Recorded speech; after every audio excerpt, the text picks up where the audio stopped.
It's believed that there's no life on Mars, but people are wrong. The planet's true name is Barsoom and has life on it, although it's currently dying. Zodanga, the predator city, keeps destroying everything that surrounds them and draining Barsoom of energy. Only the great city of Helium is resisting and standing strong, matching Zodanga airship versus airship for 1,000 years. One day, the airships are going through a vicious battle when suddenly a strange blue ray of energy destroys all the vessels except the one belonging to Sabthan, the ruler of Zodanga. 3 people known as Therns, led by Shang, approach Sabthan and give him a mysterious blue mesh gadget that allows him to shoot energy bolts, but when he tries to attack the Therns, he's blown back. The Therns explain they're representatives of the goddess, and she has chosen to support Sabthan in his war. Shang tells him to test his new powers and Sabthan immediately begins shooting energy bolts at all the enemy ships, easily winning the battle. Meanwhile on Earth in 1881, John walks the streets of New York while noticing there's a mysterious man following him, so he tries his best to sneak around and lose him. Then he stops at a shop to send a telegram, choosing Express because it's urgent. Sometime later, Ned gets the telegram from his uncle, asking him to rush and save him. After taking the train, Ned comes to John's house and meets with a lawyer, who explains John died unexpectedly and left everything to Ned. His body has been put inside a crypt that can only be opened from the inside. There's also an ancient diary that John has left under strict instructions that only John can read it. After the lawyer leaves, Ned begins reading the story that starts 13 years ago. After the Civil War in Arizona, John is a distinguished former Confederate Army captain searching for gold, although he hasn't found much yet. The local bartender has already cut him off for not paying his debt, and the tavern's patrons try to kick him out, but John immediately fights them and knocks them out before pointing his gun at the bartender. At that moment a bunch of soldiers come to arrest him, and John tries to resist, only to be knocked out and later woken up for an interrogation. After waking up in front of Colonel Powell, John keeps trying to start a fight, and he doesn't stop until he's thrown in a cell. Powell wants John to join them to battle the Apaches, but John has had enough and doesn't want to fight anymore. Powell answers by knocking him out again, and John spends a few hours dreaming of his dead family. When he wakes up, John pees in the cell to get the attention of the guard, knocking him out when he comes closer and stealing his keys, then John escapes on Powell's horse. Soon the cavalry is going after him, only to find him speaking to a mounted Apache war band. Both parties are armed and suspicious, and a shootout in different languages ensues, triggering a fight. John uses the opportunity to flee, but Powell gets wounded and John decides to help him. The duo flees into the canyon and discovers a little cave, and the Apaches that were chasing them come to a stop when they see a symbol on a rock above said cave, then they run away. Curious, John comes to look at the symbol and discovers the spider emblem that he's been seeing during his search for gold. Leaving Powell behind, John ventures deeper to explore and discovers a room with weird symbols and gold-lined walls. Suddenly a Thern appears behind him and attacks him, but after exchanging a few hits, John shoots him and notices the man has a glowing pendant in his hand. The man dies whispering some words, and John repeats them as he grabs the pendant, causing him to suddenly teleport out of the cave. Now John finds himself in the middle of a strange desert. He tries to stand up, but walking is extremely hard, and it takes him a few tries. It's shocking to see how his walking is almost floating, and after throwing the pendant away in frustration, John begins moving properly, discovering that his jumps now cover great distances. He doesn't know it, but he's on Mars, and the lower gravity allows him to do these things. Afterward, John reaches the top of a hill and discovers a clutch of eggs developing green 6-limbed newborns. At that moment, a swarm of Tharks approaches riding giant creatures and equipped with weapons. The leader Tarkas finds the pendant and attacks John as the others open fire, but John escapes with one big jump. Impressed by such skills, Tarkas orders the shooting to stop and approaches John again, this time showing he comes in peace. They try to communicate, but the language barrier makes Tarkas think John's name is Virginia, his hometown. Tarkas wants to see the jump again, but John responds by trying to steal Tarkas' weapons. However, the Tharks quickly counterattack and capture him, taking him away to their tribe together with the babies. Meanwhile in Helium, Princess Dija is preparing a speech about her latest invention. She's suddenly interrupted by her father King Tardos and his council, who are discussing Zodanga's latest attacks made with some new glowing weapon. Dija cuts in and explains she's made a gadget that can harvest that blue light, which she calls Ninth Ray. She tries to demonstrate how it works. A council member touches it and secretly gives it a zap to break, making it look like Dija failed. Tardos sends his council away and informs Dija that the only way to stop the war is to marry Sabthan, which greatly upsets her. The king ignores her pleas and orders his people to start organizing the wedding while outside. The council member that broke the machine shows his real face. It's Thern, who is spying by using his shape-shifting powers. Back to John, he watches the Tharks in the city with fascination, especially when they start fighting over the babies. Tarkus orders them to let a girl called Sola have a hatchling for herself while Hages tries to kill John, but Tarkus immediately pushes him away because he has nobody's support. Then Tarkus asks John to jump, but John still refuses to cooperate and is sent to a cave with the hatchlings, where he's chained up. Sola visits him and shares a special drink that makes John understand her language before passing out. John wakes up again in the middle of the night and is terrified to see Woola, a dog-like alien that quickly befriends him. Then John struggles with the chains and manages to get away, but Woola follows him. No matter how far John goes, Woola instantly reappears by his side in seconds. Desperate to find the pendant, John follows some noises and finds a Thark party that Woola interrupts. The Tharks begin hitting it, so John jumps into the fray to stop them, accidentally killing a Thark and proving his jump skill. The Tharks immediately knock him down, and when John shows an understanding of their language, everyone realizes Sola has been meddling. In the morning, John is chained to a rock and has to watch how Sola gets branded for her mistake yet again, and Tarkus announces next time she'll be killed because her skin doesn't have space for any more marks. This makes John think of his relationship with his own family. Suddenly the Tharks notice battleships fighting in the sky and they run for cover so they can watch the battle safely. In the sky, Sab then uses his powers to attack the enemy ship and board it, but Dija disguises herself as a soldier and tries to steer the ship away. Unfortunately, the ship is hit and loses control, causing Dija to almost fall and hang on the edge. John sees her and believing her to be human, he uses a long jump to save her. As the ships land, John tells Dija to let him fight, but she reveals to be a warrior too, and together they fight in sync against soldiers from both armies. John jumps on one of the ships and uses the cannon to shoot at other vessels, making them crash. Next Sab then comes after John and they engage in a furious fight that Sab then quickly wins. When he's about to kill John, the Tharks begin shooting at the ships, allowing John to jump away while the last few ships escape. Afterward the Tharks accept John as a warrior of their own and grant John his Dodar Sojat, or right arms, which makes Hages furious. John wants to turn it down because he doesn't want to fight, but Tarkus threatens Dija and John is forced to accept the honor. Next the Tharks go raid the fallen ships while Dija shows curiosity for John's skill. She wants him to teach it to her people, but he reminds her he isn't for hire. When Dija suddenly mentions the lack of seas on this planet, she and John exchange their knowledge and John finally realizes he's on Mars. Dija isn't sure she believes him, and John explains he was brought here by the pendant, making Dija think he may be a Thurn. Looking for answers, Dija brings John to the temple of the goddess, ignoring Sola's warning that it's forbidden to enter.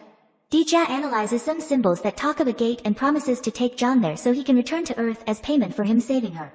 Unfortunately they're interrupted by Tarkus and his men, who arrest them for breaking the rules. Tarkus is furious with John for getting Sola in trouble because she'll die, and John finally realizes Sola is Tarkus' daughter. Tarkus hits him for it and explains the Tharks have no concept of personal children before taking the trio to his tent, pretending he'll punish them. However, Tarkus gives the pendant back and asks them to run away. By the time Hages gets suspicious and enters the tent, the trio is gone and Tarkus is accused of betrayal. The group begins riding through Mars with Woola following them, and John is shocked to see how much damage Sab then has caused. They have to cross furious sandstorms and hide from the warships, but a few days later, Sola realizes Dija isn't leading them to the gate. When confronted, Dija reveals she's taking them to Helium so they can help her people, angering John and making him decide to leave her behind. Begging and pleading, Dija falls to her knees and explains she's a princess that doesn't want to lose her freedom to the enemy. She also admits the gate doesn't exist. John takes her back, but he still believes the cave that brought him here is real. Meanwhile, Shang receives news about Dija's location and organizes a plan to go after her. Moments later the trio makes it to a pilgrimage river where individuals who have sinned end things in the water to make it to paradise.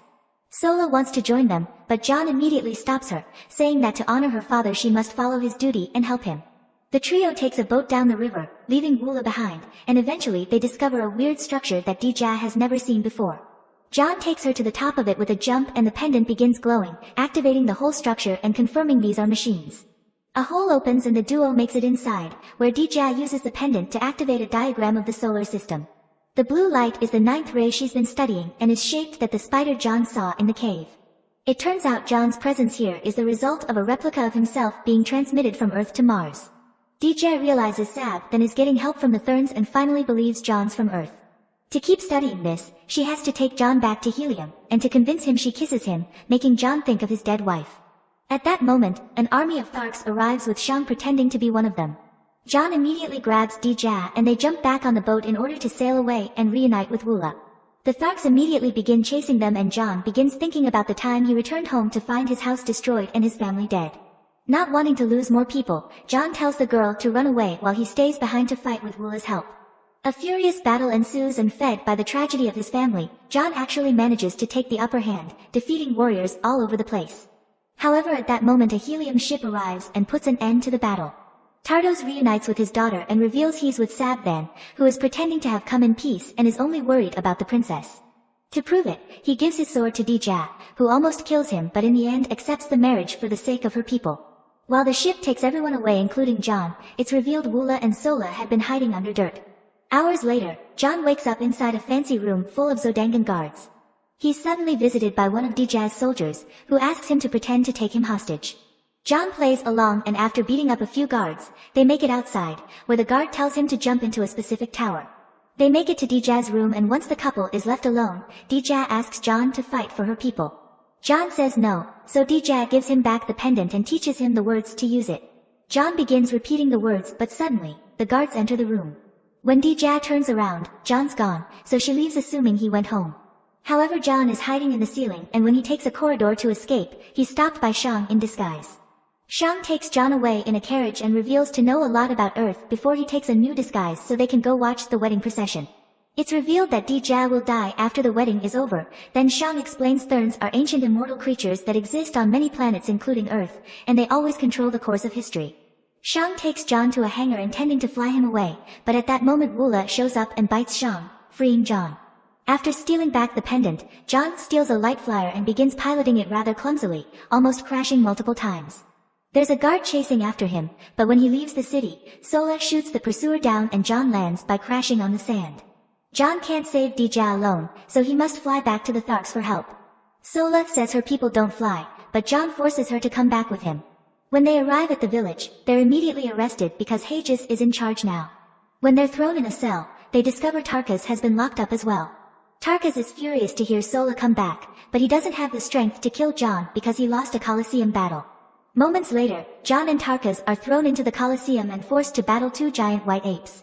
Sola can't stand watching a massacre and jumps in as well, running to her father's side. John can't jump away because he's chained, but after dodging various hits from the apes, he manages to free the chain and uses the rock at the end to kill one of the beasts. Then he picks a sword from the ground, and when the second ape jumps on him, John immediately kills it, earning the crowd's respect. Afterward, John challenges Haegis, who tries to say no, but the crowd reminds him of the rules. Haegis makes a jump to attack, but John swiftly cuts his head off. Everyone celebrates his victory, and when he offers a speech needing warriors to save the planet, the crowd is eager to follow him into battle. While the wedding ceremony begins, John guides the Tharks to Zodanga, only to find the city empty because the wedding is actually happening in helium. Tarkas slaps John for his mistake, pointing out they can't make it on time and that his people don't fly. Disappointed, John leaves alone on a light flyer. Moments later, John safely enters helium thanks to the light flyer, making him look like a local. Just as Dija is about to become Sabvan's wife, John bursts through the window and stops the wedding. Sab then immediately sends a signal to call his army and escapes, dragging Dija with him. A fierce battle starts between Zodagans and Heliumites on the streets and inside the temple while Dija hits Sab then to make him drop her, so she gets saved by John. Then the couple joins the battle, and John goes hand to hand against Sab then. It seems the bad guy is about to win their fight, but suddenly a ship crashes into the temple, revealing the Tharks have finally accepted to fly. With the Tharks and the Heliumites working together, they can finally overpower the Zodagans while John jumps on Sabvan, getting his arm and demanding information. However, the blue light goes back to Sab's body and kills him before he can talk. The light also begins affecting John. Nearby, Shang is controlling the light while disguised as a Thark, but he's interrupted by Dija's sword. Shang transforms into Dija to distract her, and when Jonah approaches them, the real Dija uses the distraction to push Shang away, who takes the chance to escape through the window. Tarkas finds the pendant on the ground, and when he picks it up, John tries to ask for it, but at that moment the real John shows up and he and Tarkas attack the transformed Shang, who immediately disappears. The battle comes to an end and everyone celebrates the newly found peace. Seeing as things are ready for a wedding anyway, John takes off his old wedding ring and asks Dija to marry him. Dija accepts and the crowd celebrates with a party. After the wedding night, John goes to the balcony to have some fresh air and throws the pendant away, accepting he's John from Mars now. He suddenly comes across a guard that turns out to be Shang, who immediately touches John and sends him back to Earth. John wakes up in the cave and many years have passed. Powell is already dead. He tries using the words on the spider on the rock, but they don't work. Back in the present, Ned finishes reading the story. For years John had been looking for a new pendant that could take him back to Mars, and after lots of work, he found something in Orkneys, but he knew the Therns were still following him in disguise. That's when he decides to make a plan. He pretended to be sick, and using a special poison, he made his body look like it was dead so it would be taken to the crypt, leaving special instructions for only Ned to know the truth. Shocked and worried, Ned rushes to the crypt and uses the keywords on the telegram to open it again, only to find it empty. At that moment a Thern appears behind him, but before he can attack, he's killed with a shot. Then John comes out of hiding and explains he had been using Ned as bait to catch the Thern, but the rest of the plan is the same. He takes a pendant from the Thern and asks Ned to protect his body before he enters the crypt, sealing it for good. Then John says the words to finally return to Mars.